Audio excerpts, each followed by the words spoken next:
مثل ما جاي تشوفون نحاول ننبلها حتى ندخل الفخذ مالتنا بيها. الطيب برتقال الحبيب. جايب ليشي نص حبايه صغيره، كان يقول لي حسين جرب نص هاي الحبايه وشوف الجو اللي راح تعيشه. وهالفيديو يكون مختلف هواي مثل ما تشوفون، زي عربي، وتحياتي للوطن العربي بالطول بالعرض، وبالتحديد العراق والعشائر العراقيه من الشمال للجنوب. ابو علاوي يحييكم وربي يحفظ الجميع. حاليا اني بتحدي ويا النار مثل ما تشوفون، كتلتني لان الاجواء رطبه ومطر كلش هواي، فالحطب ما يشتغل. بس ابو علاوي قافل ورب العالمين ما ارجع اليوم للبيت اذا ما راح اكل اني بهاي الغابه الجميله واللطيفه وبهذا الزي العربي. وتحياتي للعشاير عمي.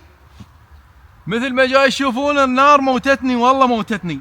احاول اشغلها بكل الطرق لان شباب جعت وصار هواي دا احاول بها، اريد تشتغل ما دا تشتغل، بس ابو علاوي لازم يشغلها. ما نرجع للبيت اذا ما نشغل النار وناكل اللحم مالتنا. ابكي.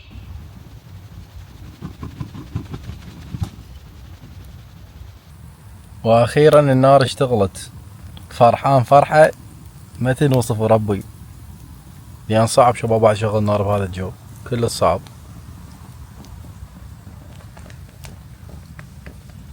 الابطال هاي العده اللي جايبها حسين، جايب هنا ليمون، جايب لوز، جايب خيار، رمان، ثوم، فلفل، طماطه، بقدونس. شنو بقدونس؟ انت ما تبطل هاي السوالف. بقدونس شنو؟ انت وين لقيت هاي الملاعب؟ بس فهمني شباب. بقدونس اقصد معدنوس ثاني، وراح ارجع اكمل لكم كل التفاصيل اللي جايبها وياي. وجايب هنا لبن، وهاي الدولكه مالتنا العراقيه، تمام. وهنا موجود عندنا بهارات، ملح، فلفل اسود.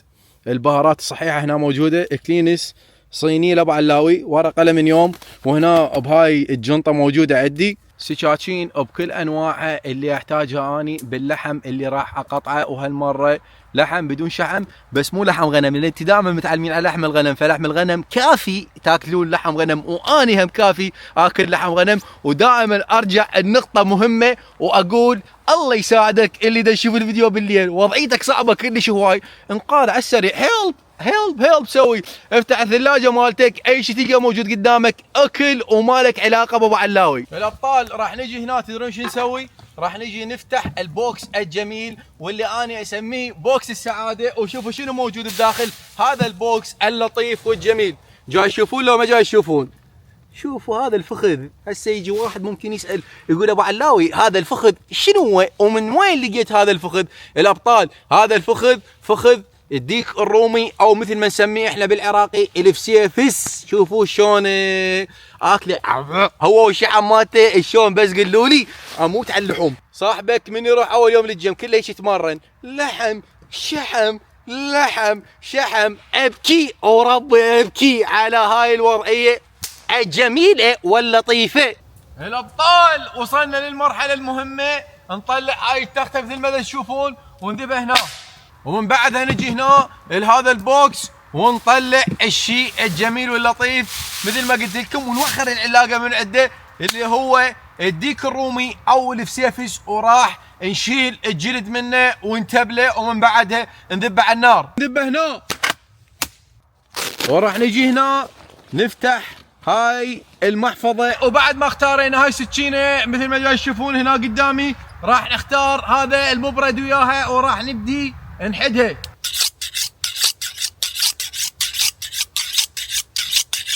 الشباب الطيبة حشيناه هسه بالثوم، وطيناه شوية ليمون، ومن بعدها شوية برتقال مثل ما تشوفون، والامور فول طيبة. هاي البرتقالة النص الاولى خلصت وعصرناها فوق اللحم وتتبل بطريقه كل زينه هواي، ومن بعدها هذا الليمون مثل ما جاي تشوفون هنا قدامكم. ابكي وربي ابكي.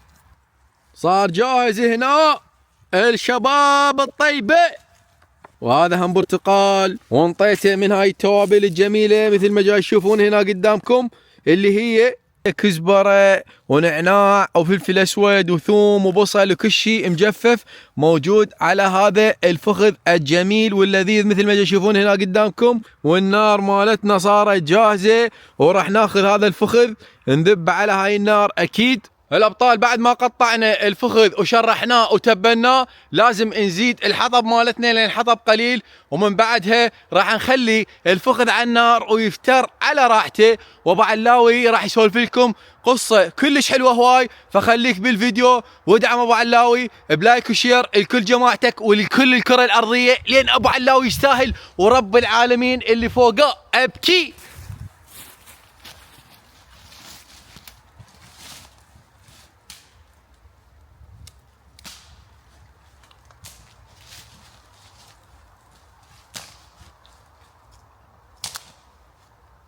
زين الامور، الخشب ناشف وقوي، ابو علاوي هيجي الامور عنده طيبه.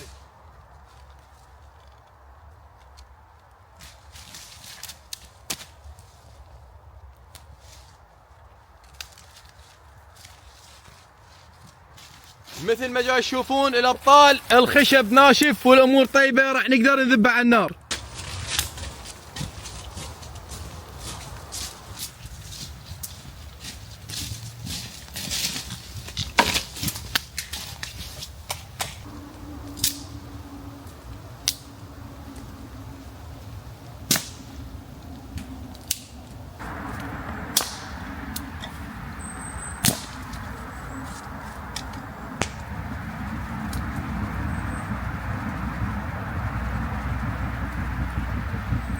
الابطال يكتبون لنا بالتعليقات شنو رايكم بالعصفوريه مالتي او الغتره، ورب العالمين اول مره البسها ما اعرف لا الفها ولا شيء. هسه راح ناخذ هذا الطبر او الساطور اللي موجوده بايدي، ولازم نلقى لنا غصن مال شجر يكون اخضر حتى ندخل بيه الفخذ مالتنا، ومن بعدها نذبه على النار. بس شوفوا لي شلونه يبو ابكي، لا حد يتقرب يمي لا اصلخه على راسه بهاي طيم. الشباب الطيبة راح نيجي على هذا الغصن الأخضر نصنطه منه.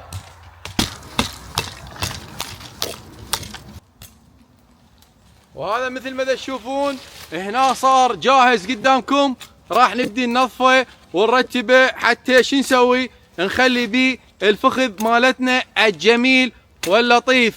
وربي جوعان شباب، كلش جعت هواي، النوى بارده والنار بالقوه اشتغلت والوضعيه عند ابو علاوي كايسه للاخير من الجوع. ابكي وربي ابكي.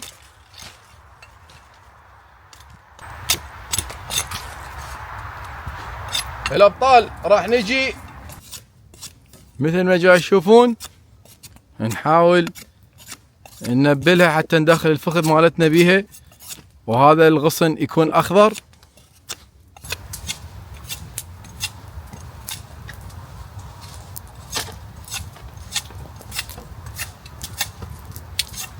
مثل ما جاي تشوفون هذا الشيش مالتي صار جاهز، راح اخلي بيه الفخذ وبعدها نخليه على النار.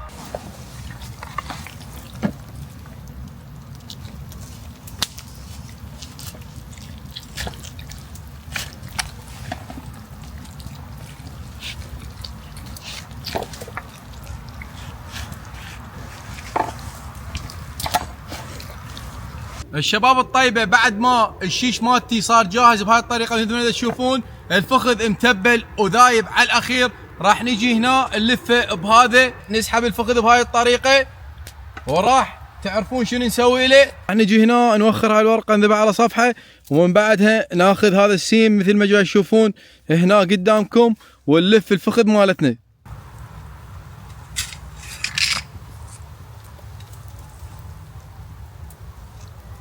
اهم شيء هذا السيم حتى شنو الفخذ لا يوقع ولا يصير له ولا شيء. الابطال هذا الفخذ صار جاهز هنا، وضربناه بسيم من كل الجهات وخليناه على هاي الجمريه مثل ما تشوفون. وهسه راح نعطيها فيها شويه بسيطه حتى النار شنو تصير امورها طيبه ويستوي على راحته.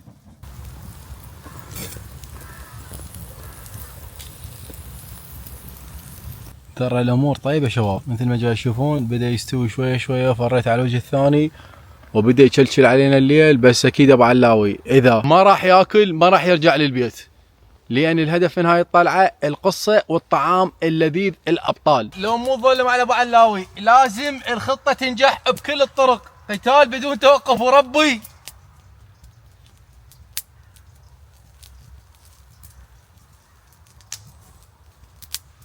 فريناه من الجهه الثانيه والامور شكلها طيبه شباب.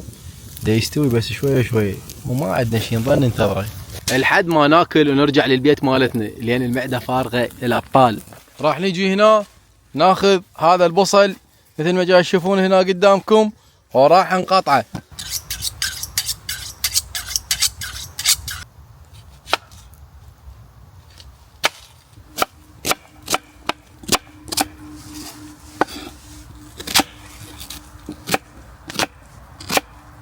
من بعد راح نجي هنا ناخذ هاي الطاوة مالتنا نخليها على النار.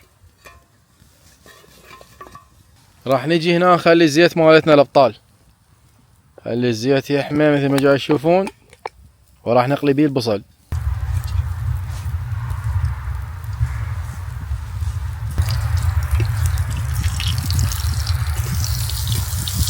خليه شوي ينحمس الابطال.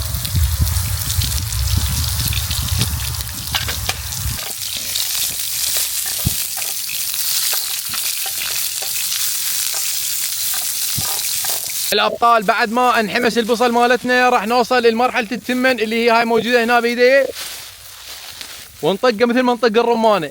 ابكي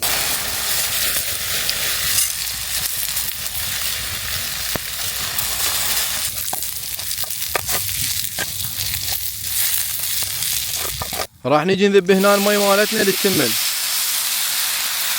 يابا بشوف لي المنظر المخيف. استوي يا حبيبي. اتوقع المي هواي بس ان شاء الله تكون الامور طيبه. شباب خليت مي هواي بيناتنا الحكي بس ان شاء الله هسه يقرض بسرعه. دنيا لي الشباب وطبق غابات فسامحوا له ابو علاوي. وهذا هنا الحبيب افتار ينزل هيش عادي مو مشكله. جاي يشوفون الجمال اللي موجود هنا والنبا جوا تمن وابو علاوي غراضه هنا وبعد ورانا الزلاطه وملاعيب هواي. الابطال هاي البهارات قدامكم مثل ما تشوفون عندنا مبصره وبهارات كبسه وعندي كم حبايه من القرنفل هسه راح اضيفها للاكل مالتي. نجي هنا نضيف البهارات مثل ما شوفتكم للتمن اللذيذ والمقدد والمخلد. ابكي انه بصره شويه نكسرها ونضيفها للاكل مالتنا حتى تعطي نكهه شويه شباب. يبوي الوضعيه حرجه جدا.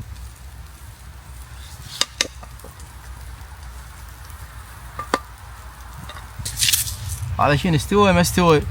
استوى الوضعيه فستق. هاي ما عيني انطبخ على راحتك حبيبي.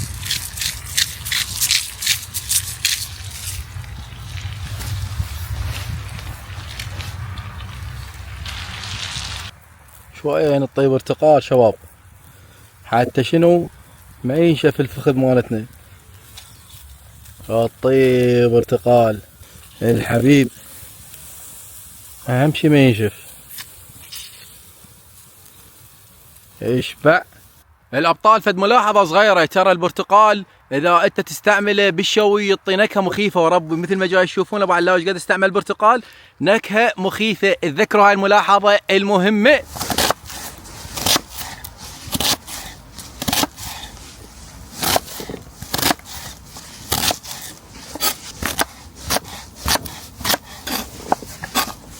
شباب هسه وصلنا للمرحله المهمه نجمع الزلاطه مالتنا وتشلشل علينا الليل بس ابو علاوي حلف ما يرجع للبيت اذا ما ياكل ويحكي لكم قصه. شمالي والي بويا اسم الله. هاي اغاني بغداديه قديمه وابو علاوي بنص الغابه ما يخاف يطلع له وحش يطلع له تمساح ورب العالمين اذا طلع لي شيء غير قبل طق طق طق طق قبل اصل هاي بدون تفاهم. عراقيين عراق اسمك هيبه وربي. شنو يعني ويا ظلمت يعني شنو يوقف الاستمتاع؟ اكيد ما راح يوقف الاستمتاع. قتال بدون توقف طعام وانسى والحياة تستمر. بس اكو فد نقطة مهمة، لازم تكون انسان ايجابي وتبتعد عن الناس السلبيين حتى رب العالمين يوفقك بحياتك. دائما الانسان يمر بتجارب كل صعبة بحياته، بس لازم يكون قد هذا الشيء، ومن يكون قد هذا الشيء راح تمشي الحياة وياه. بس اذا انت مريت مثلا بفد شيء سلبي وتكأبت وحزنت، اوكي كنا نمر بمواقف صعبة وتجارب صعبة بالحياة، بس اكو انسان يستقبل هاي المواقف الصعبة والاشياء اللي ممكن تحبط منه وتخلي حياته البقية تكون كلش تعبانة هواي، تمام، بطاقة ايجابية. ما راح تتقبلها بطاقة ايجابية وما راح تأثر عليك الطاقة السلبية، تمام. حياتك راح تمشي بكل الطرق. اتذكر هاي الملاحظة من ابو علاوي، ودائما نقول اني انسان ايجابي واحب الحياة، واي مشكلة تجيني بالحياة راح اواجهها بطريقة ايجابية، وتبا للمستحيل ورب العالمين.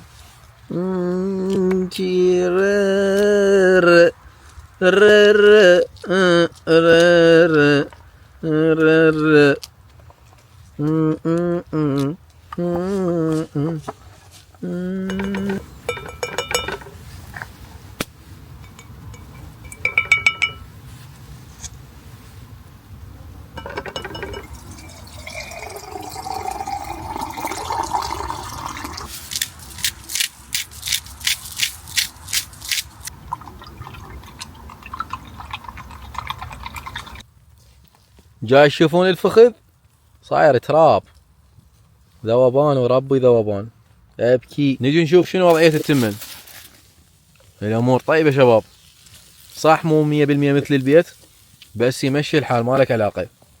ويا هذا الفخذ هسه تجيبه تخليه هنا يبو وبنص هذا الظلام الدامس. شو تريد بعد من الدنيا؟ ما تقول لي ايش تريد، بس فهمني يا الله.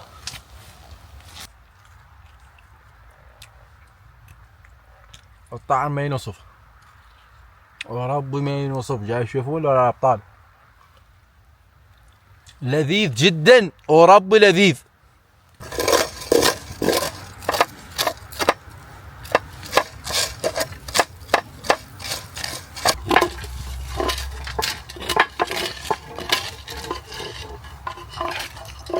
الابطال صارت الوجبه مثل ما تشوفون، الفخذ انشوى والتمن واللبن هذا موجود هنا، وهاي النار الزينه مشتغله قدام ابو علاوي. وابو علاوي اكيد راح ياكل لين مات من الجوع، والله متت من الجوع.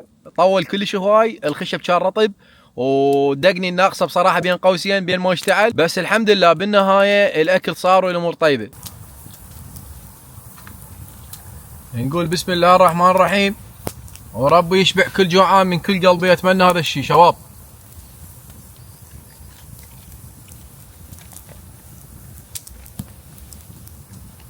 تعطيها شويه ليمون حتى الامور تمشي.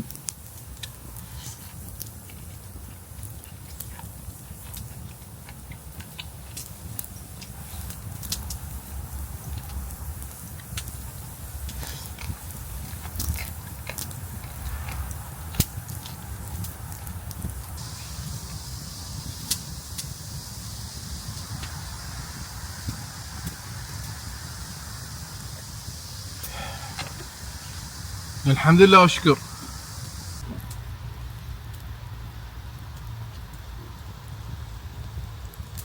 الشباب الطيبة، بعد ما اكلت وخلصت نويت اني احكي لكم قصة الصديق السيء واللي يكون طاقة سلبية عليك واللي دائما يأثر على حياتك، ومن يأثر على حياتك ممكن توصل النقطة يخرب حياتك كلها ويمشيك بالطريق الغلط. الابطال اغلب المتابعين اللي عندي يعرفوني انا عشت فتره كلش طويله بدون اقامه باوروبا، وتعذبت وشفت اشكال وانواع من البشر، وكنت مجبور اني لازم اعاشر هاي البشريه لان الاقامه ما عندي، لان انا كنت عايش وياهم بنفس المكان او بنفس البيت تقدرون تقولون. فشباب بيوم من الايام مثل ما قلت لكم كان اني اقامه ما عندي، فتعرفت على شاب عراقي. هذا الشاب العراقي عبارة كان كله عن وشومات، وشومات هنا وشومات هنا وشومات بوجهه، ما اوصف لكم شنو الوضعية اللي عنده بالوشومات، جسمه متروس كله وشومات من فوق اللي جوا.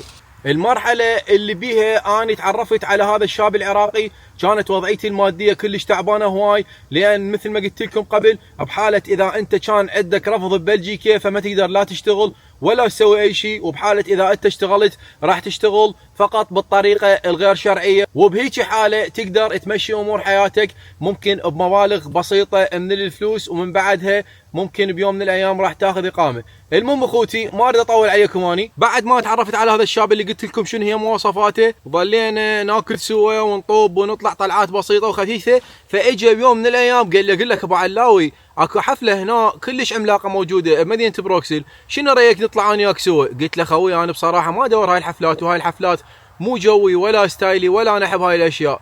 انا جاي هنا لاوروبا اريد اخذ اقامه، وبعد ما اخذ اقامه اشتغل على مستقبلي وارتب حياتي واكون بعيد عن هالاشياء والخربطه الحفلات ومن هالاشياء. كان يقول لي لا خوي هاي الحفله كلش حلوه هواي ولازم نروح انا وياك. قلت له بس والله العظيم انا ما احب هاي الاشياء. كان يقول لي ابو علاوي الخاطر يعني انت لازم نروح سوا لهاي الحفله، وشوف اذا ما عجبتك عود ارجع انت للبيت. شباب انا هنا يعني انحرجت بصراحه، لان هو صاحب البيت تمام، والدراجه اللي عنده انا كنت اشتغل بها طلبات توصيل، اوصل اكل من منطقه لمنطقه وكانت على اسمه. فقلت ابو علاوي خلاص هذا الشخص واقف وياك هو صاحب البيت تمام، والدراجه مالته انت تشتغل بيها، فخلاص روح لهاي الحفله وشوف شنو الوضعيه وش راح يصير وياك. قلت له خوي اوكي هاي الحفله نروح لها، زين هاي الحفله شنو ايش وقت تبدي؟ كان يقول لي باوع هي اكثر من حفله. قلت له اي، قال لي هذا عيد الملك ببلجيكا، فحفلات موجوده بشوارع بروكسل بصوره عامه تمام، تبدا من العصر والحد ثاني يوم الصبح. قلت له اوكي هاي الحكي ساعه بيش؟ الحكي كانت عندنا ب8 المغرب.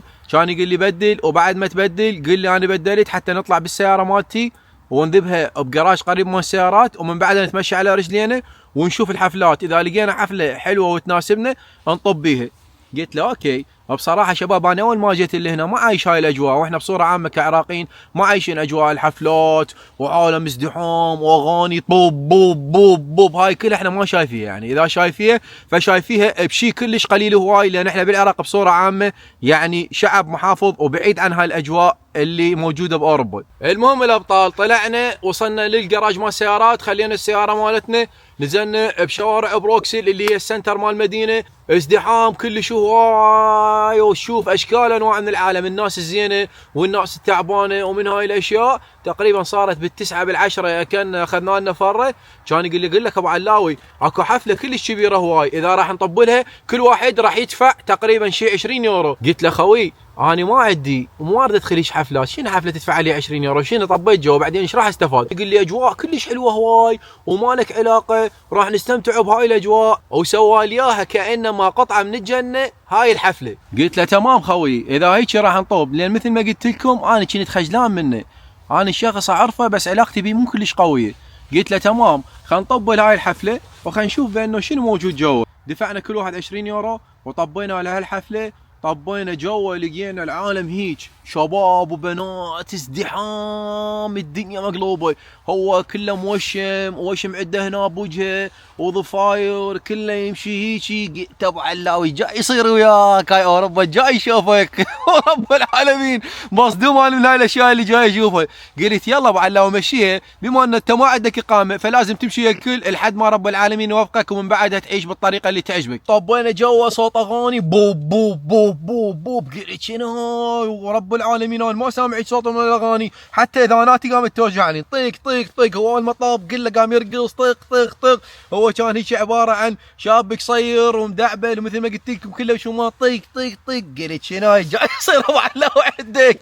هذا جاي يسوي؟ كان يقول يلا ابو علاوي ارقص. قلت له شو ارقص؟ قلت له خوي انا ما اعرف، انا بعيد عن هاي الاجواء، مو قلت لك انا كل شيء ما اعرف. كان يقول يا معود انت شبيك هيك حموضه؟ قلت له ورب العالمين مو حموضه، قلت له بس انا ما اعرف هاي الاجواء، شنو هاي الاجواء وشنو هاي الاغنيه اللي مشغليه؟ احنا اغانينا كانت عندنا بالعراق المعزوفه وهاي الاشياء، انت مطببني واغاني وموسيقى كلها مختلفه علينا طيق طيق طيق، انا وين اعرف هاي السوالف اللي ما لك علاقه، بس حرك ايدك جسمك اي شيء سوي. قلت له تمام. مثل ما قال لي حرك ايدك جسمك، ابو علاوي كله قام يحرك ايده جسمه ومن هاي الكلاوات، على اساس شنو؟ احنا من هذول اللي كله يدوروا الحفلات والامور عندهم كلش طيبه، وابو علاوي بعيد على هاي الاجواء. ظليت انا كله طيق طيق طيق، اباوع يمنا يسرى اشوف هذا ما هو، راح اختفى. رجع لي وراها بشويه جايب لي نص حبايه صغيره، يقول لي حسين جرب نص هاي الحبايه وشوف الجو اللي راح تعيشه. قلت له لا خوي اللي هنا واقف، قلت له اني مو مال هاي الاجواء، قلت له ورب العالمين، قلت له ممكن اني خوش زلمه تعتمد عليه بمواقف وشغلات تكون مرتبه وحلوه واكون سند لك تمام، قلت له بس هاي الاجواء ما تجيني جايب لي نص حبايه وهاي النص حبايه ما ادري شنو انا ما اخذها. انا يقول لي يا معود ايش بيك انت ما تقول لي جرب النص هاي حبايه وشوف الجو اللي راح تعطيك اياه، راح تعطيك جو مخيف تخليك بس ترقص وتقمز يصير عندك حماس هواي. قلت له خوي بدون لا حماس ولا جو ولا الخربطه، انا هاي الاشياء ما احبها وبعيد على اجواء المخدرات. لا هاي مو مخدرات. قلت له لا شنو هاي مو مخدرات، لا تعطيك جو وتخليك ترقص من هاي الاشياء، فاكيد هذا نوع مخدر. لو فد شيء راح يلعب بمزاجك او بدماغك وراح يحسسك بانه الدنيا حلوه، ومن بعدها انت راح تدمن على هذا الشيء وتحب تجرب بعد هذا الشيء اكثر، وانا ضد هاي الاشياء. قال لي يعني ما تاخذ؟ قلت له لا خوي انا ما اخذ، ومثل ما قلت لك بعيد على هاي الاجواء. زين خليك على اساس انت بس ترقص طيق طيق طيق وهم كله ويا طيق طيق. بوعد قلت يا طيق يا باقي لو دهين يا ثمن مرقه الجاي يصير حياتك انت ما حلاوي، بس عادي اتحمل واكيد راح تصير سوالف. المهم قضيتها ويا طيق ما طيق طيق ما طيق. بعدها اختفى هذا الشاب، رحت ادور عليه شو هذا الشاب ماكو. افتار بالمكان، مكان مال حفله كلش كبير هواي ماكو، مختفي هذا الشاب. دورت عليه كل زين، لقيته هيك مسوي له شلون الدائره والناس داير مدايره ملتمين ويسوي هيك.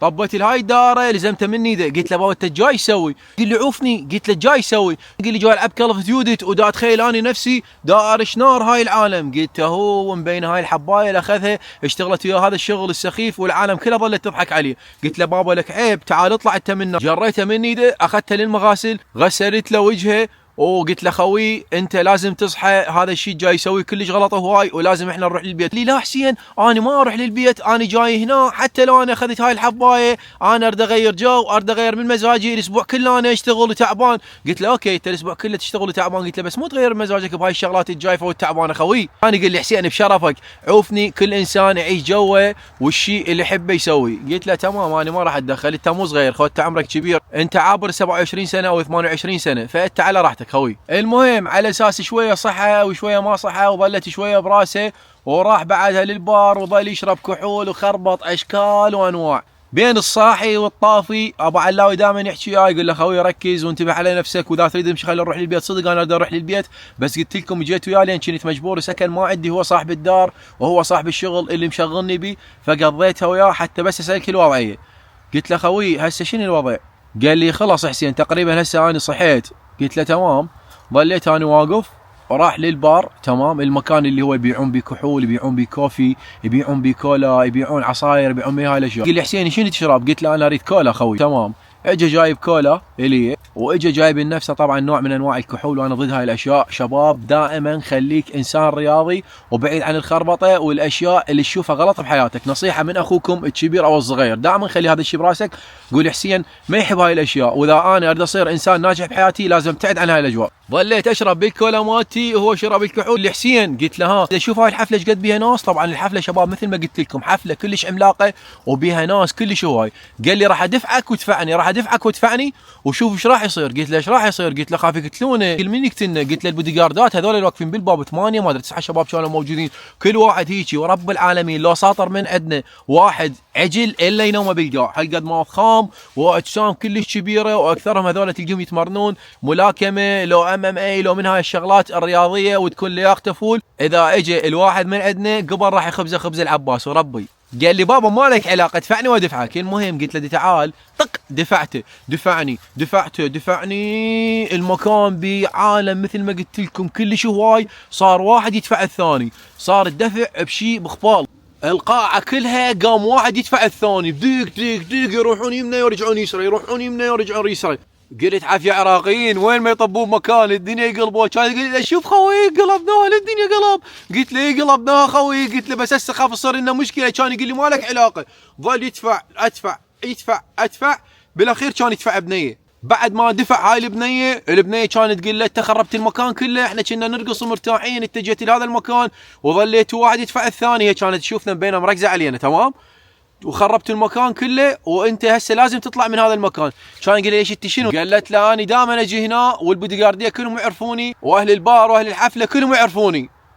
انا جريته على صفحه قلت له خوي تعال، قلت له ترى راح تصير لنا مشكله. قلت له انا راح اطلع. يقول لي لا ابو علاوي ورب العالمين انت ما تطلع، راح نبقى بالحفله وما لك علاقه بيها، هاي وحده تعبانه. قلت له تمام بس الوقت يتاخر، هاي الحكي ساعه بيش، الحكي بالثنتين بالليل. قلت له اريد ارجع انام اني، هذا مو جوي، انا ما مرتاح بهذا المكان. يقول لي تمام بكيفك يلا مش خلينا نطلع لعد. طلعنا اكو لوكرات مكانات يحطون بين الملابس من تطبل هذا المكان. فاني كانت عندي قمصله وجوا شفت ناس كل شيء وايد، قلت خلي القمصله مالتي انا هنا ومنها اطلع اخذها. فرحت دا ادور على القمصله ما لقيتها. هو طافي خابط غاز بنزين اشكال وانواع مسوي هذا الولد، تمام، ما مركز ولا شيء، يعني كلش طافي هواي. قلت له خوي القمصله ما هي. كان يقول لي شنو القمصله ما هي، اني ابن فلان منطقه ببغداد، اليوم الدنيا اشق اشق. قلت له بابا شو الشق الدنيا شق؟ يقول لك راح يشقونا احلى شق. انت مخبل. قال لي با ايش راح اسوي؟ شباب كان ينزع التيشيرت مالته، عد الباب عد الخروجيه والبودي جاردات كلها واقفه هناك كلها تبوع علينا هيجي. قلت ابو علاوي وكلام الله راح يموتونا من الكتل بسبب هذا. قلت له لك ذولا راح يقتلونه، مو عيب يقتلونه واني ابن فلان منطقه ببغداد. قلت له لا اذا هيجي راح يمسحون بينا القاع خوي. قال لي عيب عليك حسين، شوف ايش راح اسوي بيهم. كان يروح وين؟ كان يروح على البودي جارد. روح على بودي جارد طويل وضخم وهو هيك قصير ومدعبل ومثل ما قلت لكم موشم. كان يقول له القمصله مال هذا الولد نريدها. البودي جارد قال له شوف لو تطلع برا وتحترم نفسك، لو هسه اني امسح بيك القاع وبعدها اخابر عليك الشرطه. شباب رحت عنده قلت له لك راح يقتلونه. يقول لي ابو علاوي هاي الخاطره كان ما راح اسوي شيء. هو يا خاطرك هم شافهم كلهم دنق وكل واحد عملاق، قال لك هذول صدق راح يمسحون بيها القاع، خلى ذبه واحد واطفر يا ابو علاوي واغلس على الوضعيه كلها. شباب ليش هي خلصت؟ طلعنا من الحفله طلعنا برا بالباب. قال لي انا ما اروح اليوم للبيت. قلت له ليش ما تروح؟ انا انتظر هاي البنيه شلون هيك تحكي وياي. قلت له لك بابا هاي البنيه طافيه سكرانه كل شيء مشوف، انت مخبل خليتها براسك. قال لي وكلام الله اليوم ما اروح اذا ما تطلع البنيه وانا اضربها. قلت له هاي الليله ايش راح يخلصها؟ ما تقول لي ايش راح يخلصها. ورا نص ساعه طلعت البنيه، راح لها قال لها انت ليش تحكين وياي بالحفله وتعلين صوتك وتقول لي لا انا اعرف اهل المكان كلهم وكلهم جماعتي، يعني شنو تريدين تسوي هسه طلعتي من هذا المكان؟ قالت لا انا اعتذر منك بس انا مو قصدي شيء، بس انتوا خربتوا الحفله لان واحد يدفع الثاني والحفله كلها قام واحد يدفع الثاني. قالها ايه انت شعلك انت شنو دخلك؟ هو المكان قبل مالتك. كان شو يسوي؟ شال ايده هيك وكان اسمه بوكس. شباب ضربها بوكس هنا، بعد ما ضربها بوكس هنا البنيه على طول طق كان كلها توقع بالقاع. انا هنا انصدمت قلت له لك ايش سويت؟ وهذا المكان كله شرطه ما تسمع بس صوت الشرطه وي وي وي وي وسنتر مدينه ويعرفون دائما تصير مشاكل هواي. انا سويتش مال الدراجه بجيبي قبل طفرت لان انا اقامه ما عندي، واذا لزموني الشرطه اقامه ما عندي راح يسوي لي مشكله كلش كبيره لان اوراق ما عندي تثبت بان انا عايش بهذا البلد. طفر ابو علاوي. اول ما طفر ابو علاوي اخذت باص مشيت مسافه كلش بعيده وصلت الحديقه نزلت بيها هناك. اتصل عليه ما يجاوب، اتصل عليه ما يجاوب، اتصل عليه ما يجاوب. قلت شغلته شكلها لحسه طين لان انا سمعت صوت شرطه كلش هناك هواي وما ادري شنو صار له. فقلت شنو راح اسوي؟ اتصلت على بنيه هو كان يعرفها. بعد ما اتصلت عليها قلت لها الو، قالت لي الو. قلت لها ترى صاحبك اللي انت تعرفيه صارت مشكله وضرب بنيه بالشارع وسمع صوت شرطه وانا طفرت المكان وهو طفر المكان ودا اتصل عليه ما يجاوبني ما اعرف شنو المشكله. قالت لي حسين مالك علاقه انتبه على نفسك واني راح اشوف شنو اقدر اسوي. البنيه كانت بلجيكيه شباب يعني بنت البلد. المهم انا نزلت بحديقه وظليت افتر بالحديقه شغله ساعه ساعه ونص. وراها رجعت اتصلت على البنيه قلت لها شنو صار وياك؟ شنو ايش بين من عنده؟ اخذوه الشرطه ما اخذوه شنو صار؟ فقالت لي حسين الشرطه ترى اخذوه احسن شيء سويته انت طفرت. قلت له زين هسه شلون؟ يعني ممكن انا اقدم له شيء لو اساعده بشيء؟ قالت لي انت اوراق ما عندك لا تخابر ولا توصل ولا تروح من المركز مال الشرطه نهائيا. انا كان عندي نسخه من المفتاح مال الشقه مالته رحت للشقه نمت اني. فبعد ما نمت قاعد ثاني يوم الصبح اتصلت بيها قلت لها شنو صار؟ قالت لي رجع اتصل بيا وحاليا هو بالسجن تمام وما اعرف ايش راح يصير وياه. المهم الابطال ما اريد اطول عليكم. انحكم هذا الشخص بسبب هاي المشكله والبنيه الضربها حكموه شهرين ودفع غرامه ما يعادل 40 ورقه للبنيه لان البنيه وجهها كلش يتاذى هواي. وهنا يحكمك صح يطببك سجن بس بنفس الوقت اذا سويت مشكله ويا شخص وضربته راح يعاقبك ماديا هم وظل كل شهر يدفع لها ورقتين لحد ما تخلص هاي ال40 ورقه. اخوتي الابطال من هاي القصة الحقيقية اللي واجهتني أحب أوجه لكم رسالة هي أنت لازم تختار الصديق الحقيقي يكون لك وبعيد عن المشاكل والخربطة، وما توقع بالغلط اللي وقعت بيه أني أروح أجامل هذا الإنسان على أساس هو صديق إلي، وهذا الإنسان راد يطببني بمشكلة عملاقة كلش هواي مثل ما هو طب بيها أخوتي. وابتعدوا عن المشروبات الكحولية وابتعدوا عن المخدرات، وخليك إنسان دائما يركز على مستقبله ويحاول يحقق كل أهدافه ويحاول يتجه الرب العالمين ويسمع كلام أهله إذا كان عمرك صغير، وإذا كان عمرك كبير فكل شيء هو يركز على مستقبلك. أخوتي الأبطال هنا وصلنا لنهاية الفيديو. أتمنى الفيديو عجبكم، ولا أتمنى من عندكم تعطي لايك وتعليق حلو وقل لي شنو عجبك بالفيديو، واشترك بقناة أبو علاوي، واللي حاب يتعرف علي أكثر وأكثر فيقدر يضيفني فوق عن طريق هذا الانستغرام اللي موجود هنا. دائما انزل بفيديوهات وانزل ستوريات واخذ رايكم عن طريق هذا الانستغرام اللي موجود هنا، ورب يحفظ الجميع، وتحياتي لكم بالطول وبالعرض. اخوتي الابطال، مع السلامه.